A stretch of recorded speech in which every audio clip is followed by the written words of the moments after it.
রাসূলুল্লাহ সাল্লাল্লাহু আলাইহি ওয়াসাল্লাম বলছেন, ফাত্তাকুদ দুনিয়া ওয়াত্তাকুন নিসা, দুনিয়ার ধোঁকা থেকে বেঁচে থাকো এবং নারীর ধোঁকা থেকে বেঁচে থাকো। নারীর ধোঁকা থেকে বেঁচে থাকো। বেপর্দা নারীর হাসি হাসি না, সেটা আগুন। বেপর্দা নারীর রূপ যৌবন এটা শরীর না, এটা জাহান্নামের টুকরা, আগুনের কুণ্ডলী। এটা সে মূলত হাসে না, সে আগুন জ্বালায়। সে নিজেকেও বরবাদ করে, যুবককেও বরবাদ করে। আল্লাহ আমাদেরকে বুঝ দান করেন। এজন্য বলতেছিলাম, আমরা মেহেরবানি করে কোরআনুল কারীমের মধ্যে এই তিনটা বিষয়, আল্লাহর প্রতি নিরঙ্কুশ খালেস ঈমান, এটা আল্লাহ কোরআনে বুঝাইতে চাইছেন। রাসূলুল্লাহ সাল্লাল্লাহু আলাইহি ওয়াসাল্লামের সুন্নাতের জিন্দেগির শতভাগ অনুসরণ, রিসালাত, এটা আল্লাহ বুঝাইছেন। আর হলো আখিরাত। এই যে কোরআনের যত কথা, রসুলের যত কথা, ইসলামের যত কথা, এই যে যুগ যুগ ধরে ওলামায়ে কেরাম যা বলতেছে ভাই, এ সবটার ফিকির একটাই, দুনিয়ার ভাত মাছ চাল ডাল, দুনিয়া চলা এর জন্য না, শুধুই আখিরাতের জন্য। এই মাহফিল, এই ওয়াজ, এই মসজিদ, এই মাদ্রাসা, এই দিন, এই কোরআন হাদিসের চর্চা, ওলামায়ে কেরামের এই চিৎকার, আহাজারি, কান্না, চোখের পানি, সব কিছুর ফিকির কি বলেন না? আখিরাত। দুনিয়ার ভাত মাছ চাল ডালের জন্য, স্ত্রী সন্তান, আহার নিদ্রা, ঘুম, পেশাব পায়খানা, যৌন চাহিদা পূরণ, এগুলোর জন্য এই সমস্ত কিছুর কোনো দরকার নেই। এগুলো এমনি এই পৃথিবীর যত সৃষ্টি আল্লাহর, সব এগুলো ভোগ করছে। আল্লাহ তাআলা দুনিয়া মানুষকেও ভোগ করতে দিছে, জানোয়ারকেও ভোগ করতে দিছে। আল্লাহ তাআলা দুনিয়া ইমানদারকেও ভোগ করতে দিছে, নাফরমান, বেঈমান, নাস্তিক, মুরতাদ, যে আল্লাহকে স্বীকারই করেন, আল্লাহ বলতে কিছু নাই, দেয়ার ইজ নো গড। অসংখ্য কাফের বেঈমান এমন আছে যাদের বক্তব্য এটা, দেয়ার ইজ নো গড, ঈশ্বর বলতে কিছু নাই। আমি তো বাংলাদেশে দেখছি, একবার 4টা ছেলে, শিক্ষিত ছেলে, ওদের সাথে আমি কথা বলছি, ওরা আমারে পরিষ্কার বলছে, হুজুর আল্লাহ বলতে কিছু আছে, এটা আমরা মোটেই বিশ্বাস করি না। তাহলে আল্লাহ তাআলা তো এই বেঈমানকেও দুনিয়া ভোগ করতে দিছে না? বলেন, দিচ্ছে। তাইলে আমাদের এই সমস্ত কথাবার্তার মূল মাকসাদ, আমাদের আরেকটা জীবন আছে, আখিরাত, কবর, হাসরের ময়দান, জান্নাত জাহান্নাম, ফুলসেরাত, আমাদের মিজান, বিচারের পাল্লা, আমাদের পরকাল। এক কথায় ওইটা ইয়াকিনের সাথে আমরা বিশ্বাস করি। ওয়াবিল আখিরাতে হুম ইউকিনুন, আল্লাহ বলছে তারাই মোমেন যারা আখিরাতকে ইয়াকিনের সাথে বিশ্বাস করে। হইতেও পারে অনেক হুজুর তো বলতেছে, এত হুজুর বলে, হইতেও পারে না, এটারে আখিরাতের বিশ্বাস বলে না, বরং ইয়াকিন। এই যে মনে করেন, এইটা যে একটা গ্লাস আপনারা দেখতেছেন, এটা যে একটা পানির গ্লাস আপনারা দেখেন, কি এটা? পানির গ্লাস না। নিশ্চিত আপনারা? কিভাবে নিশ্চিত হলেন? কথা বলেন না। এই যে চোখে দেখা, এটা চোখে দেখা না আপনাদের? আমি আরো শিক্ষার দিয়েও যদি বলি এটা পানির গ্লাস, আপনি বলবেন অসম্ভব কথা, আপনি হুজুর হইতেন পারেন, কিন্তু এত বড় কাঁচা মিশা কথা কেমনি? ঠিক কি না বলেন? এটা তো দেখা যায়, আমনে কোনটা পানির গ্লাস। তাহলে এটা ইয়াকিন, আইনুল ইয়াকিন, এটা চোখে দেখা নিশ্চিত জ্ঞান, এটা ধারণা করলে হবে না। তো আল্লাহ তাআলা বলেন মুমিন তাকে বলে যে আখিরাতের বিষয়ে ধারণা করলে হবে না, বরং ইয়াকিনের সাথে বিশ্বাস করতে হবে, নিশ্চিত বিশ্বাস করতে হবে।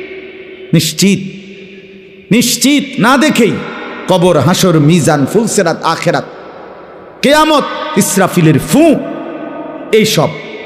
এই জন্য বাপ, আমি আপনাদের কাছে বুঝাইতে চাই, এই কথাইটা যদি কারো দিলের মধ্যে বসে, আমি একদিন মরে যাব, আমারে কবরে যাইতে হবে, কবর থেকে একদিন আমাকে হাসরের ময়দানে বিচারের জন্য দাঁড় করানো হবে। আর সেই বিচারের ময়দানে আমার পুরা জিন্দিগির আমলনামা, লিখিত কপি, ফাইল আমার হাতে দেয়া হবে। সেই আমলনামা নিয়ে আমাকে দুইটা কাজ করতে হবে। একটা হলো মহান আল্লাহ পাক রব্বুল আলামিনের সামনে সরাসরি হিসাব দেওয়ার জন্য দাঁড়াইতে হবে। আরেকটা হলো মিজানের পাল্লায় ওজনের জন্য আমার আমলনামা দিতে হবে। এরপরে আমাকে ফুলসেরাত পার হইতে হবে। এরপরে আমাকে অনন্তকালের চূড়ান্ত গন্তব্য জান্নাত কিংবা জাহান্নামে পৌঁছতে হবে। এই এতটুকু স্টেজ, মৃত্যু, কবর, হাসরের ময়দান, আমলনামা হাতে নেওয়া, আল্লাহ পাকের মুখোমুখি হওয়া, মিজানের পাল্লায় ওজনের জন্য দেওয়া, ফুলসেরাত পার হওয়া, অতঃপর জান্নাত বা জাহান্নামে পৌঁছা, এই বিষয়গুলো এক সেকেন্ডের জন্য, একদিনের জন্য আল্লাহর কসম মোমেন ভুলে গেলে তার জিন্দেগি বরবাদ। একদিনও ভুলা যাবে না, একদিনও। প্রতিদিন মনে রাখতে হবে। কোরআনুল কারীম আল্লাহ বলছেন, ইয়া আইয়ুহাল্লাযীনা আমানুত্তাকুল্লাহ ওয়াল তানজুর নাফসুম মা কদ্দামাত লিগাদ। হে ঈমানদার, সর্বদা আল্লাহকে ভয় করো আর প্রতিদিন হিসাব করো, লক্ষ্য করো আজকে তুমি আগামী কালকের আখিরাতের জন্য কি পাঠিয়েছ। আজকে হিসাব। ব্যাংকের কর্মকর্তা প্রতিদিন হিসাব মিলায়। 4টা বাজে যদিও ব্যাংকে গ্রাহকের সাথে লেনদেন বন্ধ হয়ে যায়, কিন্তু ব্যাংক কর্মকর্তা, ব্যাংকে যারা চাকরি করে তারা কিন্তু কারেক্ট 4টায় বাইর হয়ে না। তারা এরপরে 1 ঘন্টা, 2 ঘন্টা, 3 ঘন্টা যার যেটুকু লাগে সে ক্রেডিট ডেবিট মিলাইয়া, মানে আয় ব্যয় মিলাইয়া এরপরে বাইর হইতে হয়। এটাই নিয়ম। আজকের হিসাব মিলাই দিয়ে যাইতে হবে তাকে। তো আল্লাহ তাআলা বলে, বান্দা আজকের হিসাব মিলাও, আজকের হিসাব মিলাও, আগামীকাল নাও মিলতে পারে। ওমা তাদরি নাফসুম মাজা তাকসিবু গাদান। কেউ জানে না সে আগামীর মুহূর্তে কি করবে। আল্লাহ বলেন কেউ জানে না। অতএব আজ মিলাও, আগামীকাল কিয়ামতের জন্য আজ তুমি কি পাঠিয়েছ। ছেলেরা তোমরাও বুঝতে শেখো, নিজেরে ছোট মনে করো না। 16 বছরের একটা বাচ্চা ছেলে, তুমি ছোট না ভাইয়া। 14 বছর ছোট না, 18 বছর ছোট না, তুমি পূর্ণ যুবক। যেদিন থেকে যার গোসল ফরজ হয়, বীর্যপাত হয়, সেদিন থেকেই সে যুবক। সেদিন থেকে প্রতি সেকেন্ড হিসাব, সেদিন থেকে সেকেন্ড হিসাব, প্রতি বিন্দু হিসাব, প্রতি নিঃশ্বাসের হিসাব দিতে হবে। অতএব খামখেয়ালি করে মনে করুন আমি এখনো বাচ্চা মানুষ, আমি তো এখনো চাকরি করি না, আমি তো এখনো বিয়েই করি নাই, আমি তো এখনো একেবারেই অল্প বয়সী। না ভাইয়া, তুমি পূর্ণ বয়সী, তুমি পূর্ণ বয়সী। অতএব তুমি নষ্ট হইও না। কেউ যদি কারো দিকে নজর নাও রাখে, নিজের ভালো, নিজের কল্যাণ, নিজের দিকে নিজেকেই কমপক্ষে নজর রাখতে হয়। আমার বাবা হয়তো আমার খেয়াল করে নাই, ঠিক আছে, হতেও পারে। কারো বাবাও তো মাদকাসক্ত হইতে পারে, কারো বাবাও তো চরিত্রহীন হইতে পারে, কারো মাও তো অসৎ হইতে পারে। কিন্তু তারপরে কি এই জন্য নিজেকে নষ্ট করে দেওয়া, নিজেকে বরবাদ করে দেওয়া? এই জন্য আমি অনুরোধ করলাম, আমাদের কথা এতটুকুই, প্রত্যেককেই এটা মনে রাখতে হবে। আমরা হাসলেও মরে যাব, কাঁদলেও মরে যাব, আমরা সুখেও মরে যাব, দুঃখেও মরে যাব। রাজপ্রাসাদের ওই অট্টালিকাতে যে থাকে সেও একদিন মরে যাবে, জীর্ণ কুঠিরে যে থাকে সেও একদিন মরে যাবে। অতএব আমাদের যেরকম মৃত্যু হচ্ছে, এই গোটা সৃষ্টি জগতের একদিন মৃত্যু হবে। এটাকেই বলা হয় কিয়ামত। আর এই কিয়ামতের একাধিক নাম আছে কোরআনে। এর মধ্যে একটা নাম হলো আল কারিয়া। এই যে সূরার মধ্যে আল কারিয়াতু মাল কারিয়া, আল্লাহ তাআলা বলেন আল কারিয়া একটি প্রচণ্ড ধ্বনি, প্রচণ্ড করাঘাত, প্রচণ্ড একটি বিকট আওয়াজ, বিকট একটা শব্দ। এইটাকে আল্লাহ তাআলা বলছেন মাল কারিয়া। সেই বিকট শব্দটা কি? ওমা আদরাকা মাল কারিয়া। নবী আপনি জানেন সেই বিকট শব্দটা কি, কেমন হবে? অর্থাৎ এই বিকট শব্দ বলতে আল্লাহ তাআলা কিয়ামতকে বুঝাইছেন। ইসরাফিলের ফু দিলে জমিনের মধ্যে যেটা শুরু হবে। রাস্তায় চলার পথে কত গাড়িয়ে যায়, ট্রাকের চাক্কা যখন ব্রাস্ট হয় তখন কিন্তু বিকট শব্দ হয়। সবাই বোঝে ট্রাকের চাক্কা ব্রাস্ট হইলে আলাদা বোঝা যায় যে কিসের চাক্কা ব্রাস্ট হয়েছে, ট্রাকের চাই, এটার আওয়াজটা একটু কি বেশি আওয়াজ, বেশি আওয়াজ। এই জন্য আল্লাহ তাআলা বলেন, বন্ধু আপনি জানেন সেই বিকট শব্দটা কি? সেটাই কিয়ামত, সেটাই ইসরাফিলের ফু। একদিন ইসরাফিল ফু দিবে আর গোটা পৃথিবীর মধ্যে ভূমিকম্প শুরু হবে, আর গোটা সৃষ্টি জগৎ একসাথে ভাঙতে শুরু করবে। ভাইবা দেখেন, এক মুহূর্তে ভেবে দেখেন, এই প্যান্ডেলের সবগুলো লাইট ভাঙতেছে, খুঁটিগুলো ঠাস ঠাস করে পড়ে যাচ্ছে, স্টেজটা ভাঙ্গা পড়ে গেছে, প্যান্ডেলের কাপড়গুলো তছনছ করে ছিঁড়ে গেছে, তখন কি পরিমাণ একটা ভয়ানক পরিস্থিতি হবে এটা একটু ভাবেন।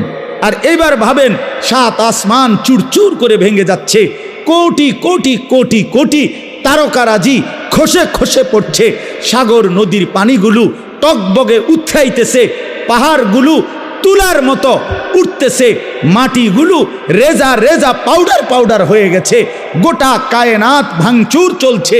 কি হবে তখন? ইযাস সামাউন ফাতারাত ওয়া ইদাল কাওয়াকিবুন তাসারাত ওয়া ইদাল বিহারু ফুজ্জিরাত ইযাস সামাউন শাক্কাত ওয়া আযিনাত লিরাব্বিহা ওয়া হুক্কাত ইযাস শামসু কুব্বিরাত ওয়া ইদাল কাওয়াকিবুন তাসারাত। এভাবে বারবার আল্লাহ বলছে, বান্দা গোটা জমিন ভেঙে যাবে, আসমান ভেঙে যাবে, পাহাড় উড়ে যাবে, পানি উড়ে যাবে, গোটা সৃষ্টি তছনছ হয়ে যাবে। কি হবে তখন? ইয়াউমা ইয়াকুনুন নাসু কাল ফারাশিল মাবসুস। কোন পতঙ্গের দিকে, কোন লাইটের কাছে ওই সাদা সাদা পতঙ্গ, উলু উলু যেগুলো কই আমরা, উলু যেমন চারদিক থেকে দৌড়ায় দৌড়াইয়া এই লাইটের দিকে, আলোর দিকে, আগুনের দিকে আয়সা ঝাঁপাইয়া পড়ে, যে যেদিক থেকে পড়ে দৌড়াইয়া আয়সা ঝাঁপ দিয়া দিয়া পড়ে। আল্লাহ তাআলা বলে, এই সেদিন ইসরাফিল ফু দিলে, কিয়ামত যখন শুরু হবে, জমিনের ভূমিকম্প শুরু হবে, চারিদিকে যখন ভাঙচুর শুরু হবে, তো কোটি কোটি কোটি মানুষ এরকম বিক্ষিপ্ত পতঙ্গের মতো যে যেদিকে পারে ছুটাছুটি করে দৌড়তে দৌড়তে হাঁফাইয়া গিয়া যে যেখানে পড়ে যাবে সে সেখানেই মরে যাবে। ও তাকুনুল জিবালু কাল ইহনিল মানফুস। সবগুলো পাহাড়, উঁচু জায়গা ধুলিত ধুনিত তুলা তুলা ধুনাইলে, অর্থাৎ লেফ তোষক বানাইবার আগে তুলারে যেরকম মেশিন দিয়া বা লাঠি দিয়া বাইরে ধুনায়, এগুলারে এইভাবে ধুনিত তুলা যখন উঠতে থাকে, পাহাড়গুলো এভাবে উঠতে থাকবে। আল্লাহ বলেন, এরই মাঝে সব শেষ হয়ে যাবে, ইসরাফিলের ফু শেষ হবে, দ্বিতীয়বার আবার ফু দিবে, হাসরের ময়দান কায়েম হবে। আম্মা মান সাকুলাত মাওয়াজিনুহু। আর সেই হাসরের ময়দানে মিজানের পাল্লায় আমল নামা রাখলে যার নেকি ভারী হবে, গুনাহ হালকা হবে, ফাহুয়া ফি আইশাতির রাদিয়া। সে সন্তুষ্টিময় জীবন জান্নাতেই বসবাস করবে। ও আম্মা মান খাফফাত মাওয়াজিনুহু। আর মিজানের পাল্লায় যার আমল নামার নেকি হালকা হবে, গুনাহ ভারী হবে, ফা উম্মুহু হাওয়িয়া ওমা আদরাকা মা হিয়া নারুন হামিয়া। আল্লাহ তাআলা বলেন, তার ঠিকানা হবে নিকৃষ্ট জাহান্নাম, হাভিয়া নামক জাহান্নাম, যেই জাহান্নামে প্রজ্বলিত ধাউ ধাউ করে আগুন জ্বলবে। নবীজি বলছেন, তোমাদের দুনিয়ার আগুনের চাইতে 70 গুণ বেশি তীব্র গরম জাহান্নামের আগুন। সেই আগুনেই তাকে ফেলে দেওয়া হবে, সেই আগুনেই সে জ্বলে ভস্য ছাই হয়ে যাবে। বন্ধু আমার, বাপ আমার, চলেন জিন্দিগি আখেরাতের ফিকির করি। যুবক, আবারও বলি, নামাজ পড়ো, আখলাক ভালো রাখো, চরিত্রহীন হইও না, লম্পট হইও না, নারীর ফান্দে পইরো না, মোবাইলের আসক্ত হইও না। বাবাদেরকে বলি, সুদের লেনদেন, ঘুষের লেনদেন, হারামের লেনদেন ছাড়েন, চা দোকানের আড্ডা ছাড়েন, বিড়ি সিগারেটের বদভ্যাস ছাড়েন, গুনার রাস্তা ছেড়ে দিয়ে শেষ হায়াত আল্লাহর জিকির, কোরআনের তেলাওয়াত, নামাজ রোজা বন্দিগির মধ্যে কাটান। দিনকে ভালোবাসেন, মসজিদকে ভালোবাসেন, মাদ্রাসাকে ভালোবাসেন, কোরআনকে ভালোবাসেন, তালেবে এলেম ওলামায়ে কেরামের সাথেই আজীবন সম্পর্ক রাখেন। আল্লাহ আপনাদেরকে তৌফিক দেন, কবুল করেন, আমিন। জিন্দিগি কতটা দ্রুত চলে যায়। ইয়াতাকারাবুজ জামান, রাসূলুল্লাহ সাল্লাল্লাহু আলাইহি ওয়াসাল্লাম তিনি হাদিসের মধ্যে ইরশাদ করেছেন, কিয়ামতের পূর্বে সময় খুব সংক্ষিপ্ত হয়ে যাবে, করিব করিব মানে কাছাকাছি হয়ে যাবে। মনে হবে একটা বছর একটা মাসের মতো, একটা মাস একটা সপ্তাহের মতো, একটা সপ্তাহ একটা দিনের মতো, এরকমই। এই মনে করেন কয়েকদিনের পরে শুনবেন যে রমজান চলে আসছে, শুনবেন ঈদ চলে আসছে। তো এইটাও এরকম। এই তো সেদিন আমরা মসজিদে বসছি, মাদ্রাসা হচ্ছে আলহামদুলিল্লাহ, এখন 9 বছর চল। আল্লাহ তাআলা এই মাদ্রাসা ভরপুর কবুল করেন। মৌলানা মুফতি ইমরান ভাই, উনি আমার অনেক মহব্বত করে। আমি জানি যে উনি এখন আমার নাম ঘোষণা দিতে গেলে 5 মিনিট লাগাইব, অনেক কিছু কইব আমার লাগে। এই জন্য মৌলানা যাতে আমার নামটা বলতে না পারে, এই কারণে আমি ঘোষণা দিতে দেই না। মানে আমি খুতবা পড়ে বলছি ইচ্ছা করে মাইক চালুর আগে। অর্থাৎ আমি চাচ্ছিলাম আসলেই আমরা এই মাদ্রাসার সাথে আলাদা কোনো পরিচয় করে দেওয়ার কিছু নাই। বাহরুল উলুম এই মাদ্রাসার প্রথম থেকেই আমরা, আমার শায়েখ আরিফ বিল্লাহ হাকিমুন নফস আল্লামা মুফতি মুশতাকুন নবী কাসেমি, প্রথম থেকেই বলা যায় আমরা মাদ্রাসারই পরিবারের সদস্য আলহামদুলিল্লাহ। এজন্য আমরা দোয়া করি আল্লাহ তাআলা এই মাদ্রাসাকে ভরপুর কামিয়াবি দান করেন। মুআজ্জাজ হাজিরিন, একেবারে অল্প একটু সময়, আসর নামাজের পরে মাগরিবের এই পূর্ব মুহূর্তে, এই সামান্য একটু সময়ে আমি আপনাদের সামনে কোরআনুল কারীমের একটি সূরা, ছোট্ট সূরা 30 নম্বর পারা 101 নম্বর সূরা, এই সূরাটি তেলাওয়াত করেছি। সূরাটির মধ্যে 11টা আয়াত, ছোট্ট ছোট্ট আয়াত, এই যে মাত্র পড়লাম, শুনলেন আপনারা। এই সূরার তরজমা এবং সামান্য কিছু কথা আমরা এই সূরার আলোকে আরজ করতে চাই ইনশাআল্লাহ। উপযুক্ত লম্বা বয়ান, এই মাহফিলে অনেক বুজুর্গ ওলামায়ে কেরাম আসবেন, বয়ান করবেন। বিশেষ করে আমার শায়েখ আসবেন, বয়ান করবেন, এবং আরও অনেক ওলামায়ে কেরাম বয়ান করবেন। এজন্য আপনারা ধারাবাহিকভাবে পুরা বয়ান মনোযোগ দিয়ে শুনবেন।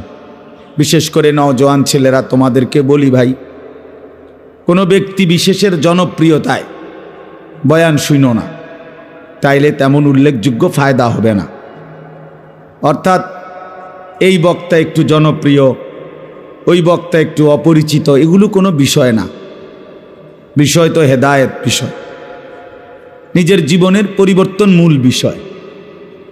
এটা আসলে আমরা অনেক সময় বুঝি না। নিজের পরিবর্তন দরকার, আর পরিবর্তন কোরআন সুন্নাত থেকে হয়। কোরআনুল কারীমে আল্লাহ তাআলা বলছেন, যালিকা হুদাল্লাহ ইয়াহদি বিহি মান ইয়াশা। আল্লাহ তাআলা বলেন, এই কোরআনই হচ্ছে আমি আল্লাহর পক্ষ থেকে হেদায়েত।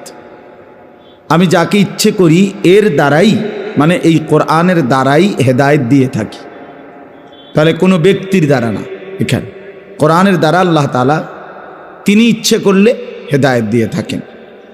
এজন্য কোনো ব্যক্তি বিশেষের মূল না, বরং আল্লাহর কোরআন, রসুলের সুন্নাহ। এজন্য সমস্ত ওলামায়ে কেরাম এখানে সকলেই উপযুক্ত আলেমদের নাম বয়ান করবে। আপনাদের সবার কাছে অনুরোধ, কষ্ট করে যারা নিয়ত করে আসছেন, নওজোয়ান ছেলেরা, বাবারা, ভাইরা, সবাই পুরা বয়ান মনোযোগ দিয়ে শুনবেন। একটা মাহফিলের ইন্তজাম করতে অনেক পেরেশানি করতে হয়। এই মাহফিল, এই প্যান্ডেল, এই পোস্টার, মাইক, হ্যান্ডবিল, প্রচার প্রচারণা, ওলামায়ে, আমার মাদ্রাসায় আগামী 14 তারিখ মাহফিল। আমার যে ছোট্ট মাদ্রাসা কুমিল্লা ক্যান্টনমেন্ট ময়নামতি সাহেবের বাজার, প্রতি মাসের 2য় শনিবার মাসিক মাহফিল হয়। তো এইটাই বছর শেষে, এই মাসের 2য় শনিবার, আগামী শনিবার সেটা একটু বড় করে আমরা বাইরে প্যান্ডেল আকারে করব। এখন দেখা গেছে আজকে প্রায় 20 দিনের মতো হবে, ওস্তাদরা অর্ধেক ছাত্রদেরকে পড়ায় আর বাকি অর্ধেক মাহফিলের কাজ করে। কি কাজ যে করে আমি এটা বুঝি না, কিন্তু কাজেই করতেছে শুধু। আজকেও মাদ্রাসায় গেছি, দেখি ওস্তাদরা ব্যস্ত, সবাই কষ্ট করতেছে, ছাত্ররা, বড় বড় ছেলেরা। তাহলে বোঝা গেল একটা মাহফিল অনেক দিন কষ্ট করতে হয়, অনেক পেরেশানি, অনেক কিছু, অনেক ঝামেলা। এই সব কিছু কষ্ট করে ইন্তেজামের মাকসাদ আল্লাহর বান্দাদা কিছু কথা শোনা, জীবনের জন্য কিছু সবক খোরাক নেওয়া, নিজের আখেরাত, নিজের ভালো, নিজের কল্যাণ, মানুষের কল্যাণ, এটা কামনা করে। তো সেটা যদি শুধু কেবল মাহফিলের দিন কয়টা বুট, বাদাম, চটপটি, হ্যাঁ, এই সমস্ত সামান্য ফুটকা, বেলুন, এই ফালতু কাজের মধ্যে এত কষ্টের আয়োজন যদি শেষ হয়ে যায়, তার চাইতে বড় আফসুস, দুর্ভাগ্য আর কিছুই হইতে পারে না। ইদানিং কালে এটা খুব বেশি ভাই, আমার খুব আফসুস মনে হয়। যাহা 2 লাখ 5 লাখ টাকার মাহফিল, কিন্তু কিছু বুট বাদামওয়ালা শেষ করে দেয়, কিছু চটপুটিওয়ালা শেষ করে দেয়। ওরা এই পরিমাণ দোকানপাট বসে, এই পরিমাণ ওরা মুসলমানের বাচ্চাদেরকে আটকায় রাখে, ব্যস্ত রাখে। বাচ্চাগুলো আল্লাহর কোরআন শুনতে পায়, কদ্দুর শোনে, কদ্দুর হাঁটে, কারো একটু সুর ভাল লাগলে দৌড় দিয়ে আসে, কারোর একটু জোরে আওয়াজ শুনছে যে স্লোগান দিছে, হ্যাঁ মনে মনে গরম পরিস্থিতি, তো আবার দৌড়ায় আসে, আবার দৌড় দেওয়া জায়গা। তো এই তামাশা করলে তো আর জিন্দিগি বদলায় না, জীবন পরিবর্তন হয় না। মনোযোগ দিয়ে আল্লাহর কথা শুনতে হয়, লম্বা সময় ধরে শুনতে হয়। এক কথায় দিল নরম হয় না, এক শব্দে বদলায় না, হয়তো শুনতে শুনতে শুনতে শুনতে একদিন আল্লাহ তাআলা জিন্দিগি বদলায় দেয়। এই জন্য আমি অনুরোধ করলাম শুরুতেই আজকের এই সবটা বয়ান আপনারা নিয়ত করেন যে আমি ইনশাআল্লাহ পুরা বয়ান মনোযোগ দিয়ে শুনব। আল্লাহ আমাদেরকে তৌফিক দান করেন। এই সূরাটার মধ্যে মূল বক্তব্য, মূল আলোচ্য বিষয় হচ্ছে কিয়ামত, আখিরাত, হাসরের মাঠ। কোরআনুল কারীমের মধ্যে 3টি আলোচ্য বিষয় মূল পুরা কোরআনে। ইসলামের সমস্ত আলোচনার 3টা মোটা অংশ, একটা হলো তাওহীদ, দ্বিতীয়টা হলো রিসালাত, তৃতীয়টা হলো আখিরাত। তাওহীদ, রিসালাত, আখিরাত। মোবাইলে এটা ধরে রাখলে ভাই এই খটর খটরেই যাবে, আপনি আরো 500 বছর না মানে এটা মিয়া ধন বন্ধ করেন। আবারও বলছি এটা বন্ধ করো বেটা।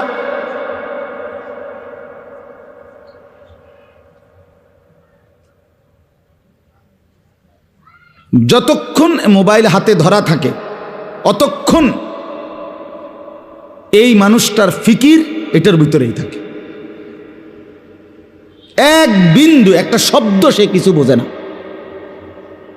একটা লাইন কথা তার নিজের জন্য সে নেয় না। এই অসভ্য মোবাইল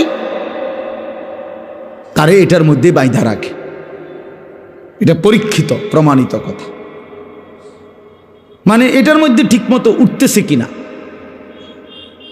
এটার মধ্যে ক্লিয়ার কিনা, এই সারাক্ষণ মানে ইবলিস তারে এইটার মধ্যে নজর করে রাখে। কেন মোবাইলে তো খুব চমৎকার উঠল, আওয়াজও ক্লিয়ার, রেকর্ডও সুন্দর হইল, কিন্তু আমার নিজের জীবনে কি হইল? আমার ঘরের ফার্নিচার তো খুব সুন্দর, কিন্তু আমার ঘরের সন্তানদের কি অবস্থা, আমার বিবির কি হালাত, আমার টাইলস তো খুব উন্নত, টাইলসওয়ালা আছে কই, ওই যে লালমাই স্যানিটারিওয়ালা আছে, আমার বাসার অধিকাংশ মালামাল ওনার দোকান থেকেই নেওয়া। তো এই জন্য বললাম টাইলস তো অত্যাধুনিক, স্যানিটারির মালামাল তো খুব অত্যাধুনিক, কিন্তু আমার স্ত্রীর আখলাক, আমার ছেলের আখলাক, আমার মেয়ের আখলাক। খাট তো 1 লাখ টাকা দাম, ছেলে তো সারা রাত ওই খাটে শুয়ে মোবাইলে উলঙ্গ ছবি দেখে। সোফা তো 2 লাখ টাকা দাম, কিন্তু বিবি বাচ্চা তো ওই সোফাতে বসে প্রতিদিন টেলিভিশনে নাচ গান নর্তকীর ছবি দেখে। তো এই অর্জনটা কি? জীবনের অর্জন কি তাইলে? খাট না মানুষ? এক মানুষের জিন্দিগির সফলতা ফার্নিচার না সন্তান, স্ত্রী সন্তানের উত্তম জিন্দিগি? বলেন, বুঝেন নাই আমার কথা? কামিয়াবি কোনটা? তাইলে আজ আমরা বুঝছি খাট পালং আর সোফা ফার্নিচার, ইট বালু আর সিমেন্ট, বিল্ডিং আর দালান, এটা যত সুন্দর করা যায়, যত অত্যাধুনিক, যত মজবুত, কিন্তু স্ত্রী সন্তানের আখলাক একেবারে পচে যাক, নিকৃষ্ট হয়ে যাক, এই নিয়ে কোনো মাথা ব্যথা। লোকটা ঘরের বাড়িঘরের সব কিছু দামি, সব উন্নত, সব মজবুত, কিন্তু পরিবারের মানুষগুলো চূড়ান্ত নাফরমান। ছেলেটা কোনোদিন ফজরের নামাজ পড়ে না, মেয়েটা কোনোদিন পর্দা করে না, স্ত্রী কোনোদিন পর্দা করে না, ঘরে প্রতিদিন নাচ গান নাটক সিনেমা চলে, আয় রোজগার সব সুদের টাকা, ঘুষের টাকা, কিস্তির টাকা, লোনের টাকা, হারামের টাকা। তো এ কি অর্জন হইল ভাই? খাটে না অর্জন হইল? মানুষ কই? আখলাক কই? আখেরাত কই? কবর কই? রাসূলুল্লাহ সাল্লাল্লাহু আলাইহি ওয়াসাল্লাম বলছেন, ইয়াকুলু ইবনু আদামা মালি ওয়া মালি। নবীজি বলেন, হায় বনি আদম সারাক্ষণ কেবল বলে আমার মাল, আমার মাল, এটা আমার গাড়ি, এই 10 শতক আমার জমি, এই যে ঘরটা এটা আমার, এটা আমার, এটা আমার, আমার মাল, আমার মাল, আমার মাল। রাসূলুল্লাহ সাল্লাল্লাহু আলাইহি ওয়াসাল্লাম বলেন, ওয়াহাল্লাকা ইয়া ইবনা আদম মিন মালিক। বনি আদম, কোথায় তোমার মাল? কোথায় তোমার মাল? এগুলো তোমার মাল? তাহলে এগুলো যদি তোমারই হয়, কবরে যাওয়ার সময় তুমি এগুলো নিচ্ছ না কেন? সোফা এগুলো না তোমার, তো এগুলো রেখে যাচ্ছ কেন? এই 10 শতক জায়গা না তোমার, তো এগুলো রেখে যাচ্ছ কেন? এগুলো না তোমার। অতএব নবীজি বলেন, তোমার কেবল 3টা। কয়টা? 3টা তোমার, 3টা জিনিস কেবল তোমার। ইল্লা মা আকালতা ফা আফনাইতা, যা তুমি নিজে সরাসরি খাইছো, সরাসরি তুমি লোকমা দিয়া খাইছো, এইটা তোমার। আও লাবিস্তা ফা আবলাইতা, আর যেটা তুমি নিজে গায়ে পরছো, পোশাক, নিজের গায়ের জামা পরিধান করেছো, যা করে করে পুরান বানায় ফেলছো, এটা তোমার। আও তাসাদ্দাকতা ফা আমদাইতা, আর যেটা আল্লাহর রাস্তায় খরচ করছো, আখিরাতের জন্য পাঠাইছো, সেইটা তোমার। এই 3টা তোমার। তোমার নিজের বক্ষণকৃত খাবার, তোমার নিজের পরিধানকৃত পোশাক, আর তোমার দানকৃত খরচকৃত আল্লাহর রাস্তায় সম্পদ। অমা সেওয়া জালিকা, এই 3টি ব্যতীত বাকি সব ফাজাহিবুন, তোমার থেকে চলে যাবে। ও তারিকুহু লিন্নাস, এবং তুমি নিজেই মানুষের জন্যই রেখে যাবে, রেখে যাবে। কি আশ্চর্য সুন্দর হাদিস, চিন্তা করে দেখে।